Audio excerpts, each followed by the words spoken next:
ಊಟದಾಗ ಉಪ್ಪಿನಕಾಯಿ ಅಂತ ಒಂದು ಗಾದೆ ಮಾತು ಅದ. ಈ ಉಪ್ಪಿನಕಾಯಿ ಊಟದ ಒಂದು ರುಚಿ ಹೆಚ್ಚಿಸ್ತದ ಅಂತ ಹೇಳ್ತಾರೆ. ಹಾಗಾಗಿ ಇವತ್ತು ನಾ ಈ ಫ್ರೆಶ್ ನಿಂಬೆಹಣ್ಣು ನೋಡಿದ ಕೂಡಲೇ ಯಾಕೆ ನಾನು ಉಪ್ಪಿನಕಾಯಿ ಹಾಕಬಾರ್ದು ಅಂತ ತಗೊಂಡೆ. ಹಾಗಾಗಿ ಇವತ್ತು ನಾನು ಉಪ್ಪಿನಕಾಯಿ ಹಾಕ್ಲಿಕ್ಕತ್ತೀನಿ.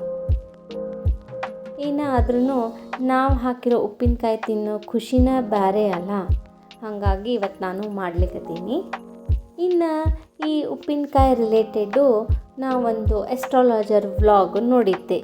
ಇದು ನಾ ಎಲ್ಲ ಹೆಣ್ಮಕ್ಳಿಗೆ ಒಂದು ಕಿವಿ ಮಾತು ಅಂತ ಹೇಳಲಿಕ್ಕೆ ಇಷ್ಟಪಡ್ತೀನಿ.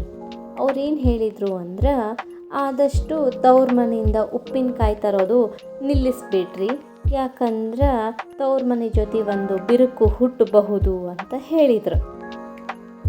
ಇನ್ನು ಕೇಳಿದ ಮೇಲೂ ನಮಗೂ ಸಮಾಧಾನ ಇರೋಂಗಿಲ್ಲ, ಫಾಲೋ ಮಾಡೋದು ಚಲೋ. ಹಿಂಗೆ ಹೇಳ್ತೀನಿ ಅಂತ ನೀವು ಗಾಬರಿ ಆಗಬೇಡ್ರಿ, ಇದಕ್ಕೂ ನನ್ನ ಹತ್ರ ಒಂದು ಸೊಲ್ಯೂಷನ್ ಅದ. ಬೇಕಿದ್ರೆ ನಿಮ್ಮ ಅಮ್ಮನ್ನ ನಿಮ್ಮ ಮನೆಗೆ ಕರೆಸಿ ಮನೆಯೊಳಗಿನ ಸಾಮಾನು ನೀವೇ ಕೊಟ್ಟು ಉಪ್ಪಿನಕಾಯಿ ಹಾಕಿಸ್ಬೋದು. ಏನಾದ್ರೂ ತವ್ರ ಮನೆ ವಿಷಯ ಅಂದ್ರೆ ಒಂದು ಸ್ವಲ್ಪ ಹೆಣ್ಮಕ್ಳಿಗೆ ಸೆನ್ಸಿಟಿವೇ ಇರ್ತದಲ್ಲ, ಹಾಗಾಗಿ ಕೇಳೋದು ಬೆಟರ್ ಅನ್ನಿಸ್ತದ.